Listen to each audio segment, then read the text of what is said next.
Welcome back to Sooner Politics, page 2. I'm David Van. Our next story, 4 years of reforms. I'm telling you folks, it's almost unbelievable. It was not even 4 years ago, but this week, 4 years ago, the Oklahoma House did the unthinkable. They began to chip away at our state's prohibition on cannabis medicines. And it started with this young boy in blue. This is Cayman. Cayman and his family have struggled with some health issues. Cayman's seizures have been so debilitating and have not responded effectively to medications that the doctors have been legally able to give him up until not even 4 years ago. It was then that his family said, please, government of Oklahoma, give us the opportunity to try an experimental homeopathic essential oil called CBD oil. Well, that met with some resistance, but Cayman's story was compelling. Cayman and another little girl named Katie became the inspiration for this battle to really reassess where our drug policy is and where it should be. 4 years ago this week, the Oklahoma legislature, by 85 votes in the affirmative, decided to do a trial run of legalizing an essential oil called CBD oil. Mind you, this does come from the cannabis plant, marijuana, but it's without the THC, the psychoactive portion of the marijuana plant. So, without the fear of somebody getting high, we were able to give this under doctor supervision to people suffering epilepsy. Very few. This was a trial run. But it had so much success, so much restored quality of life, that in the 3.5 years since, we have seen an enormous growth in the number of people turning to CBD oil for so many health issues. Yes, there were a number of legislators who were not willing to give this an opportunity. 3.5 years ago, if you were caught with a little bottle of CBD oil, you would face up to a 5-year prison sentence for felony possession of a controlled substance. Yeah, even though it's non-addictive, non-hallucinating, non-psychoactive, this is where we were just 3.5 years ago. In the 3.5 years since then, we have seen thousands of lives of Oklahomans restored. I hear stories every week of people doing so much better. Pain management, sleep disorders, Parkinson's disease, so many things that people are benefiting from this essential oil we know as CBD.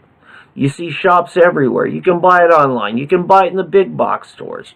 But again, 3.5 years ago, it brought you a 5-year prison sentence.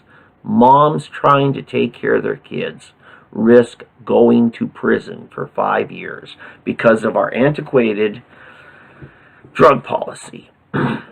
So, what's happened since then? Just 6 months ago, we began medical marijuana. That meant we added the THC to the medicine that we allow doctors to recommend and oversee the treatment of.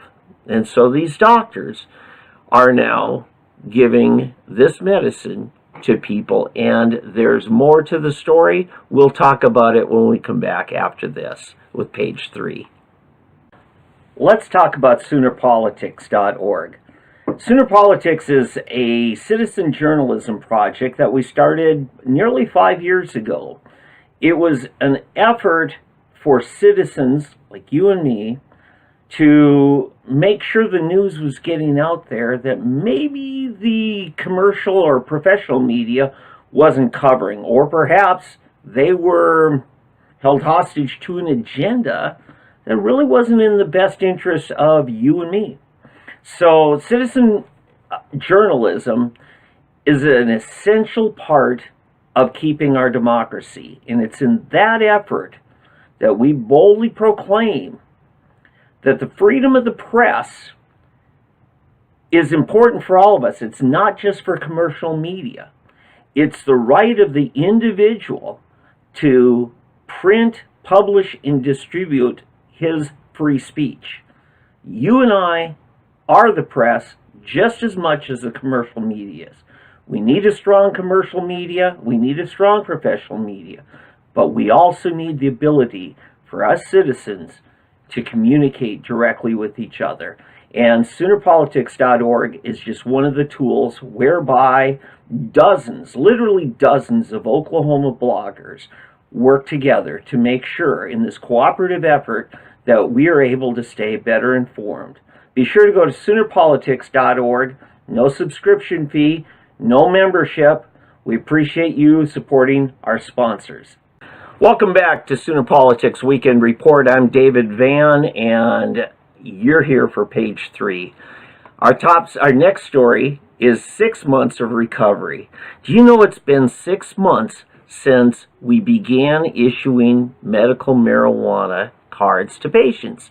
Patients who worked with their physicians. We required a physician to sign off on this. Oklahoma certified physician who's legally able to treat people for health conditions.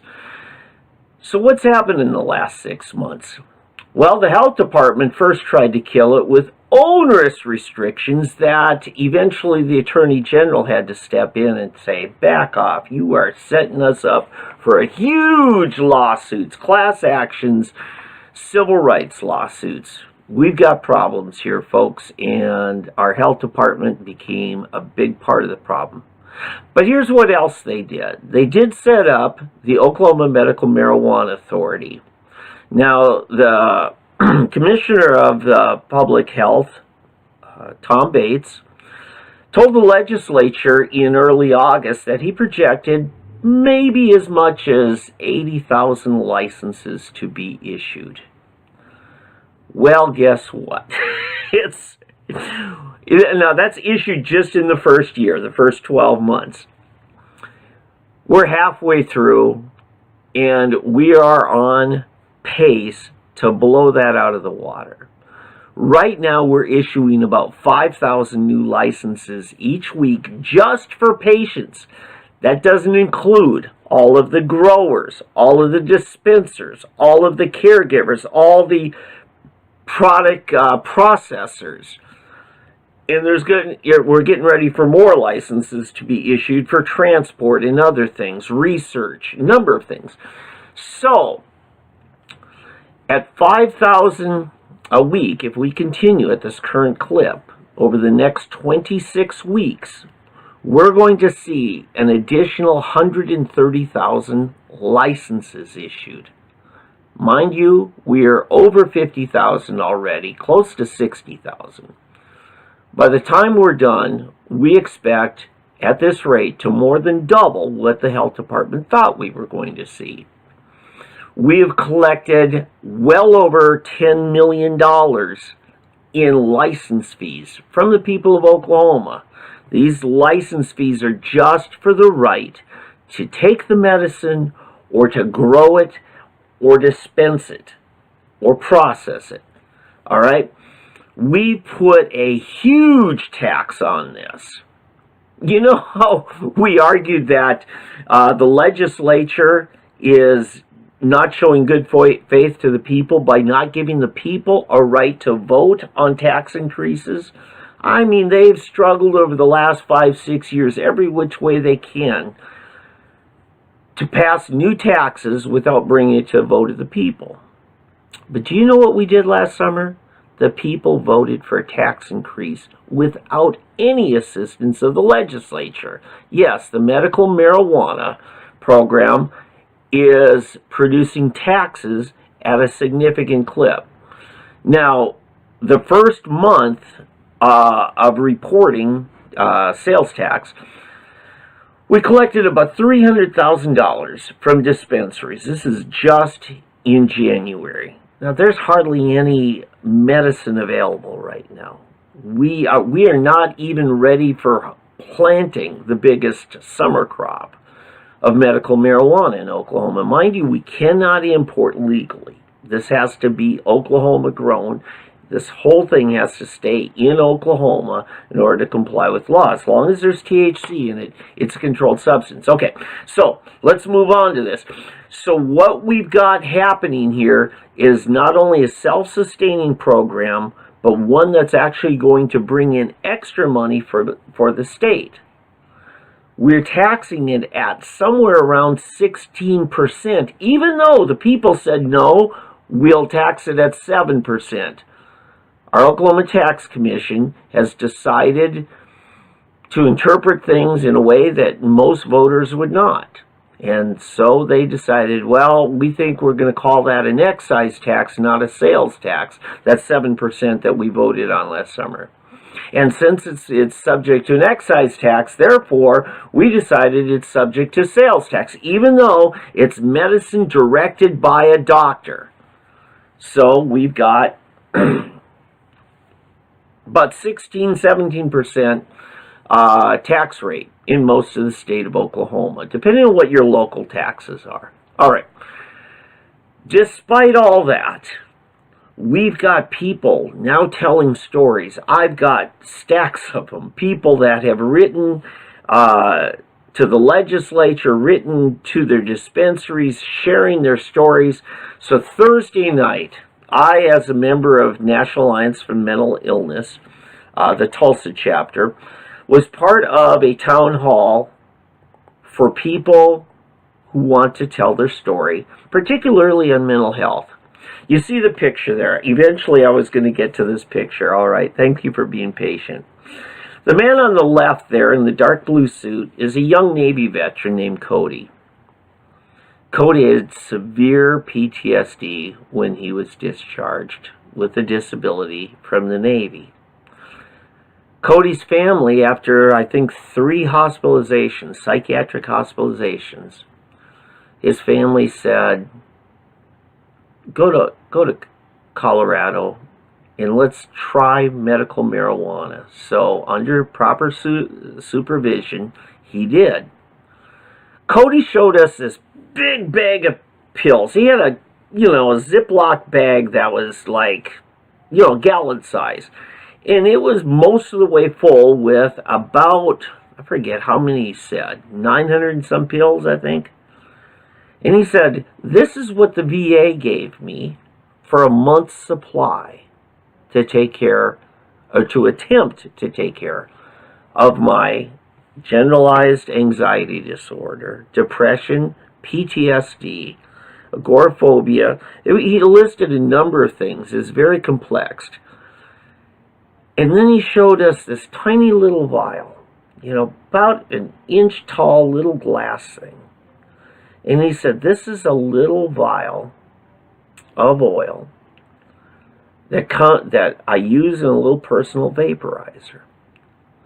He said, the only medicine I now take for a month is this little 1 gram vial. He vapes it now, so it's kind of a steam, kind of a, an inhaled medication, gives him instant relief when he's in a panic attack, and that's as it should be. The VA wanted him to just swallow some more pills and do his best to tolerate it for the next half hour to an hour until the medication kicks in. Well, that doesn't always work, as we know from a story about a year ago in Owasso. A veteran, 3 tours in the Middle East, and he's in such bad shape. His wife is now caring for the family, trying to take care of him and provide for the family, so she has to go to work. One day he was doing particularly tough, he was in bad shape for about a week, at least a week, and so the wife calls the Owasso police and say, could you do a wellness check? Could you go check on my husband? And as the police are wont to do, they need to identify that they are the police, and a couple of them went to the door, pounded on the door, and said, called his name, said police, and open up, and that threw this veteran into a flashback, a psychotic event. He came to the door with a gun. The police shot and killed him. Another tragedy because he was not effectively treated for his PTSD condition. So it's for all the veterans like Cody, all the deceased veterans who have been yet another casualty of our wars, that I've gotten involved in this as a mental health advocate. I want to say thank you to all the courageous people who are stepping up and telling their story. This is a medical program. Are there abuses? Heck yeah, where are there not abuses in anything our government does? Anything. But it's for the legitimate conditions of people who need their lives restored, who need the hope that there is something that will treat their condition. For those people, I support 788, the medical marijuana program, and I support the full implementation with the least amount of restrictions. And I'm glad to report that 93 of our 101 legislators voted with me, voted with the leadership, and we got some things done. We'll talk about that more after this. Let me take a moment to tell you about Triad Heat and Air Company here in Tulsa, Oklahoma, serving northeastern Oklahoma for several years now.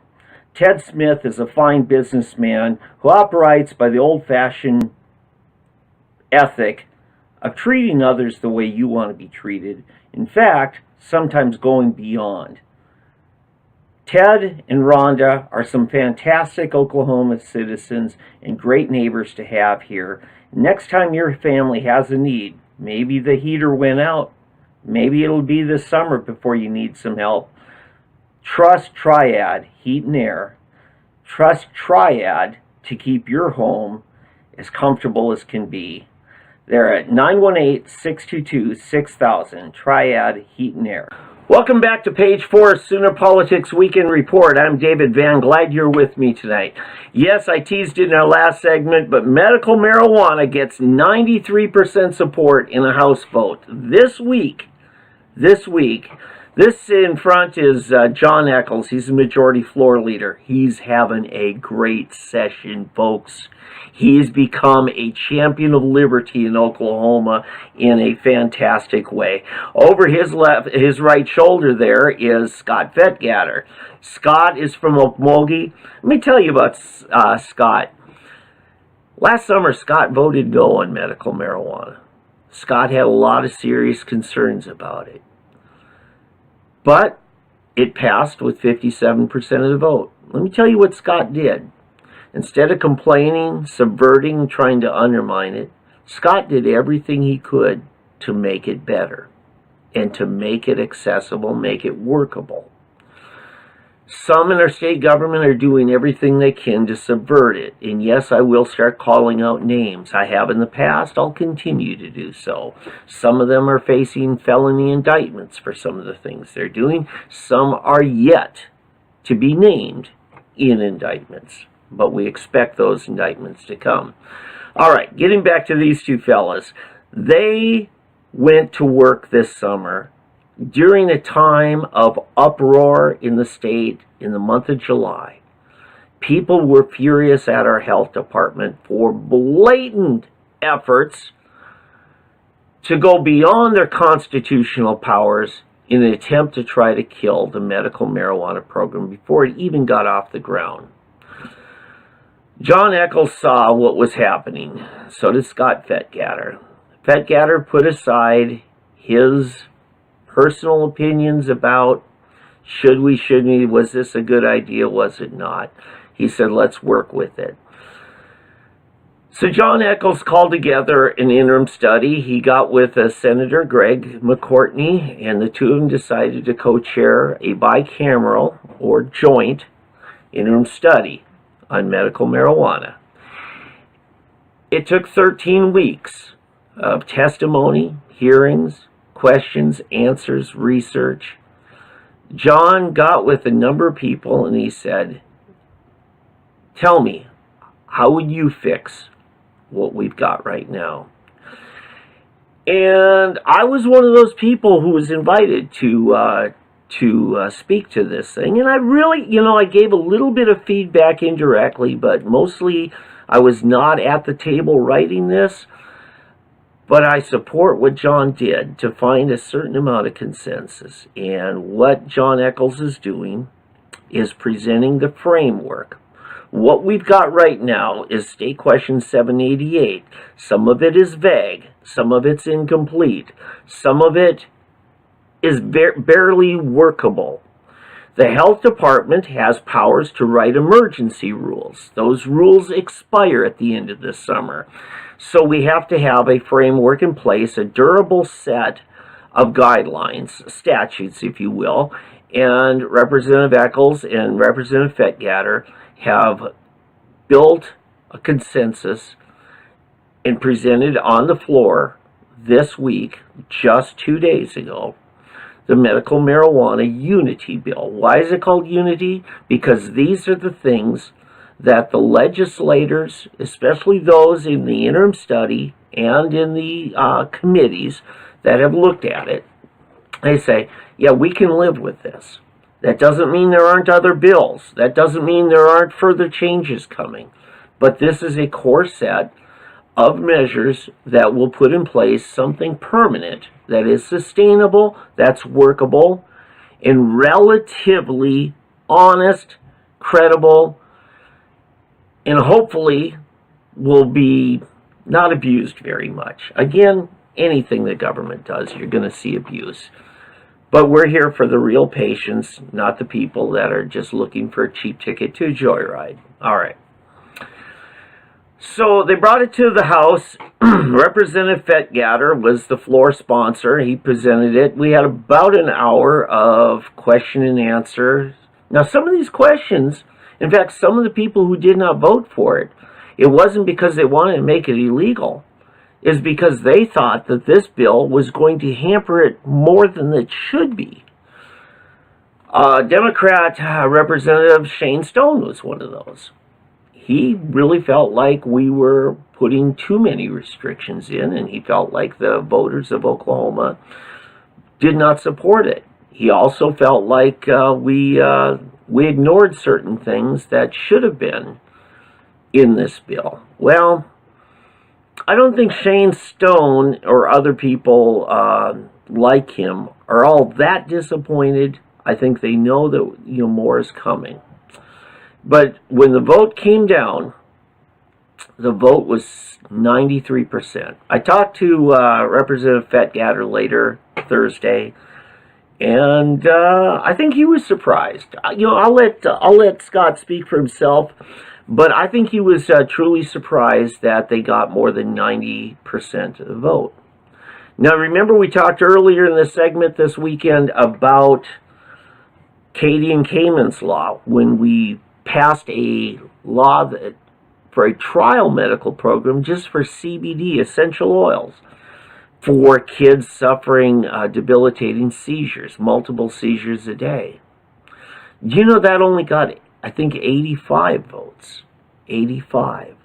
This got 93. This tells me that we're turning a corner in how we look at old medicines with therapeutic value. Even if they don't cure something, if they make the quality of life better, if they provide temporary relief, if they allow a cancer patient who's going through chemotherapy to maybe have a little relief from their nausea so they can get a meal and keep their weight up and keep their energy so they can fight this cancer.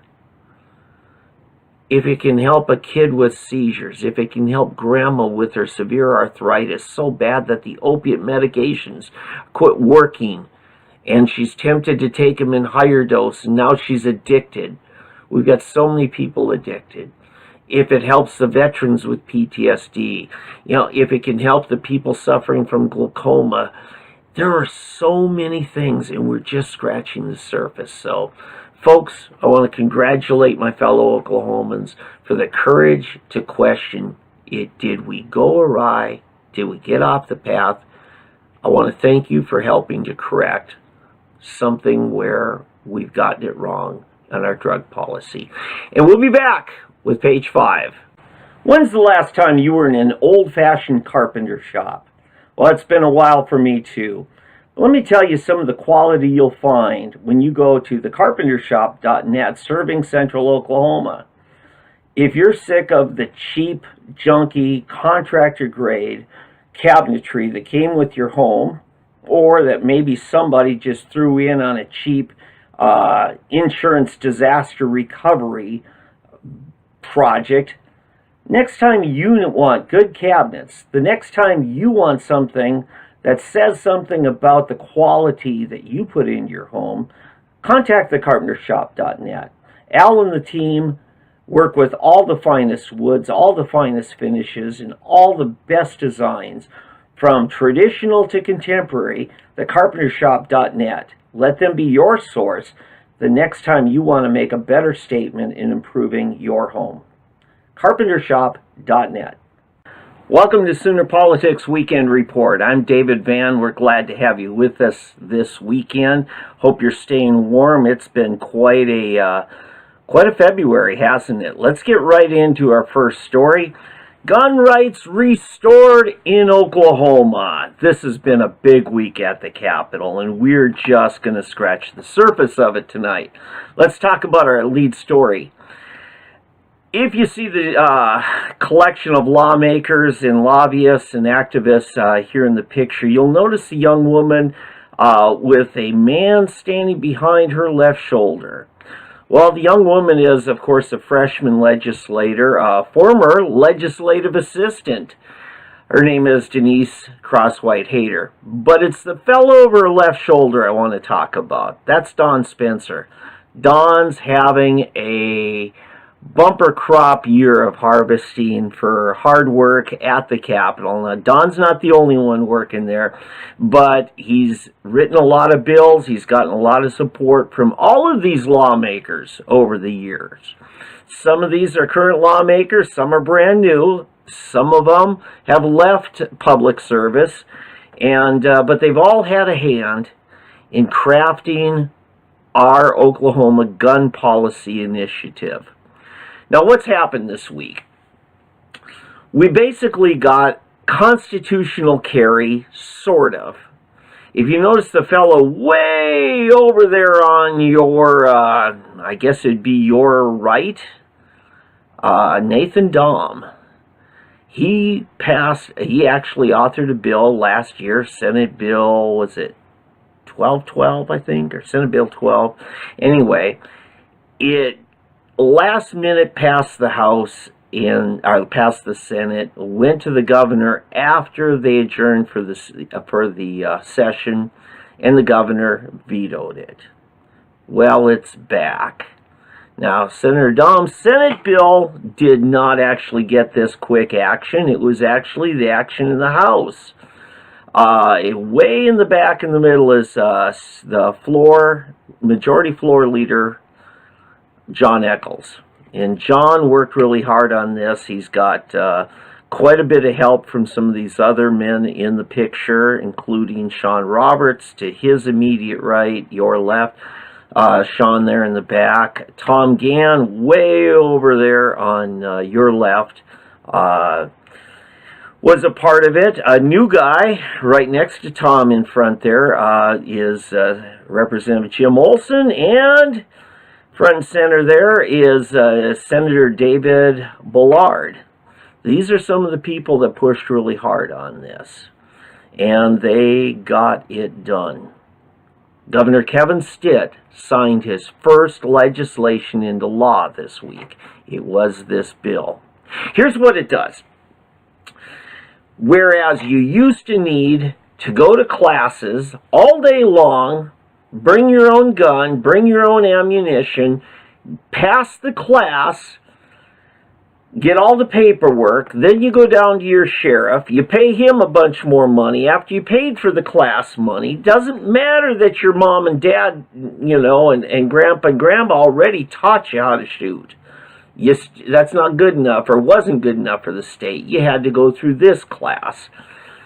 And then you get your fingerprints so that the government has more information on your private biodata. Then you have to pay about $250 to the state, and eventually you get a license, not a liberty. Remember, a liberty is something guaranteed to us in the Constitution. A license is something we have to buy, that which would otherwise be illegal. It's time we restored our rights. What this does is give you the right to carry arms without going through all the hoops, paying all the money, having the pieces of paper. You are assumed to have a right to keep and bear arms. Now, there are going to be a few limits. Mind you, the Constitution itself says you shall not be deprived of these rights without due process of law. What is that? That means if you've been convicted of abusing others with your rights, you lose your rights. If you've harmed people, if you're a violent felon, you've lost that right. If you've proven to be so mentally unstable that you pose a threat to others and the courts have had to intervene in mental health issues, you lose that right. This is as it should be.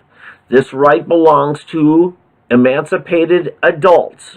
Doesn't belong to a 5-year-old. Again, these are the things that we do to ensure safety. So, given all that, now what you have the right to do as of November 1st, this goes into effect. Then you'll be able to carry arms to protect yourself. That means the mother that has an emergency protective order to protect her and or her kids can now go to the park or go for a walk in the neighborhood and carry without all the paperwork. Most of our emergencies where we have to protect ourselves don't give us a month's advance notice. No, we have to carry now when the emergency comes upon us. So, this is a great week. This is our headline. Let's come back with page 2 after this message. One of the things I like about family-run businesses here in Oklahoma are some of the solid business ethics that you see by Oklahoma families taking care of other Oklahoma family needs. George and Becky Fott are two such people. Their Clean Pro carpet, fire, water restoration company has been serving the Muskogee area for many, many years. And now in their second generation with Jameson and the rest of the team, they're restoring to much of eastern Oklahoma's special needs for maintenance as well as disaster recovery. Look to George and Jameson and the whole team next time you have a need. Take a look at your carpets right now. Are you ready for carpet cleaning? Forget the big bulky machines you have to lug in and out of the grocery store. Just call Jameson and George and the team. They're in Muskogee, 918-686-0222. That's Clean Pro, Oklahoma. You can contact them at cleanpromuskogee.com. Welcome back to Sooner Politics Weekend Report. I'm David Van, and yes, that's John Eccles again in the foreground, the majority floor leader of the Oklahoma House of Representatives. He's got another winner this week with State Question 788 going retro. Now, State Question 780, it passed 2 years ago, and what it had to do with was a narrow section of felony criminal law that we had to relook at and say, is this really a felony Or is this really more worthy of a misdemeanor classification? And it has to do with this. We've talked about Cody, the veteran with PTSD. We talked about Cayman, the young man with the seizure disorders, whose parents wanted to treat him with CBD oil. Well, 2 years ago, we decided, the people of Oklahoma, the citizens, not the legislature, the citizens decided that we were going to reclassify small doses of what the state or federal government considered a controlled substance. Possessing a small dose, should that really be a felony? And we overwhelmingly said no, that should be a misdemeanor. Mind you, Oklahoma, which I consider some of the finest people in the nation, some of the finest people on earth, are my fellow Oklahomans. We have the highest incarceration rate in the world. Are we really that evil? Or is our criminal code maybe that screwed up? I suggest it's the latter. And 780 was an effort to correct that. Now, 780 does not involve anybody who's in the obvious distribution of narcotics, your pushers, okay? Doesn't apply to them. They still are going to sit there with their felony convictions. It doesn't apply to anybody who's guilty of a violent crime. They've harmed somebody or presented a threat of harm to somebody. 780 doesn't apply to them. But for the person who only possessed the means of something that, in worst case scenario, might not have been healthy for that person to consume, okay, then they become their only victim. For those people, we decided to quit prosecuting them with felony prison sentences. 5 years. Remember, Cayman's mom, the boy we talked about earlier, the young boy, for his mother to have that little bottle of CBD oil, she was risking a 5-year prison sentence. If she had 4 years ago been convicted, or 3 years ago, well, 3.5 years ago, if she had been convicted, she'd still be potentially in prison to this day. Remember, we have a 95% or 85% rule. You can't even get to parole until you spend 85% of that, at best. And then you have to qualify and be recommended for it. So, for people like Cayman's mom, we decided, no, she should not risk that, okay? But for people who, were possessing a small amount of, let's say, marijuana, we decided, no, this is at best a misdemeanor. Well, now what we're doing with 780, and yes, I eventually got to it, there's a bill that these two men, Jason Dunnington, the Democrat over John's right shoulder, the two of them are teaming up to present legislation that will make 780 retro to this narrow group of convicted felons who were convicted on simple possession of a small amount with no violence, no intent to distribute. For those people, whether they've served out their time or not, they still have that permanent felony record that goes with them the rest of their lives. It prevents them from many job opportunities. It prevents them from several opportunities to do a number of things. It keeps them from having their civil rights restored. Again, what was our first story tonight? Restoring our Second Amendment rights to keep and bear arms. That's essential to our right of self-defense. So 780 is going through the legislature right now. This week, I expect it to come up in the House. Let your lawmakers know where you are on State Question 780. It's essential. It's coming up maybe this week. It just passed out of the House on Thursday. I want to salute these two men. Don't always agree with either of them. but they're having a banner week this week, and they deserve our respect. They deserve our support. They could use it right now. Call your lawmakers, your senator, your House members. Tell them to support this effort to make 780 retro and get these people back to work, back home to families, back on the job, and back paying taxes instead of costing us so stinking much in taxes to keep them incarcerated. They didn't harm anybody. They may not have been wise in what they put in their own body, but by my book, that's not a felony. I'm David Van for Sooner Politics Weekend Report. Thank you so much for being a part of this. We got plenty of changes coming. Yes, you're seeing a little bit of a new look in our layout and our set. We're glad to be a part of it. Oh, I got one more thing I want to tell you about. The OK GOP reloaded, and I want to tell you what we did. Here's a picture. Last weekend, I had a big weekend. Yes, I wasn't here last weekend. I was fighting off a head cold and everything, but I finally got well enough to get to my county convention. And we had elections from Tulsa County. These are the 6 who were elected, and of course, yours truly in the picture nearest me. There's myself.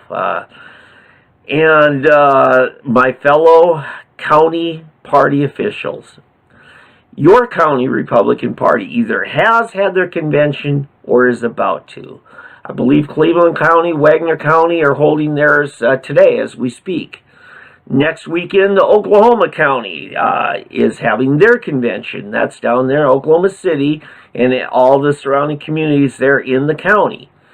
Be sure to be a part of it. And then, coming up in April, be sure to be a part of our state convention. It's time to move forward. We're reloading. We are refreshing. We are excited about what comes up. And in fact, 1 year from today, we will be facing Super Tuesday in Oklahoma again. This is going to be an interesting year. Be a part of it. Stay tuned. Stay close. Let's all be a part of making Oklahoma a better place to live and a shining example how the United States should live. Good night. I'm David Van. Glad you were with me. Have a great night.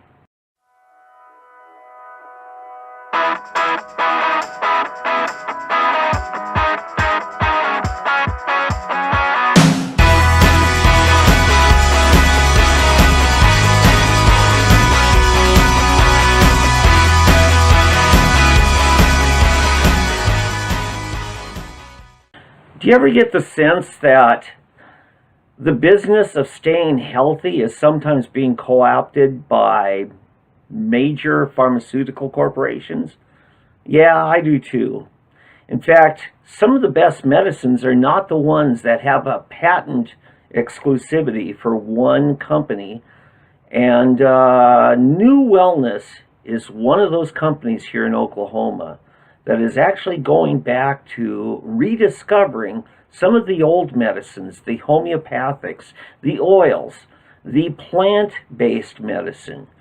I want you to, next time you have a health need, look to naturopathic means to take care of yourself. In fact, you might just save yourself a lot of health problems by proactively working with all of the tools of homeopathy.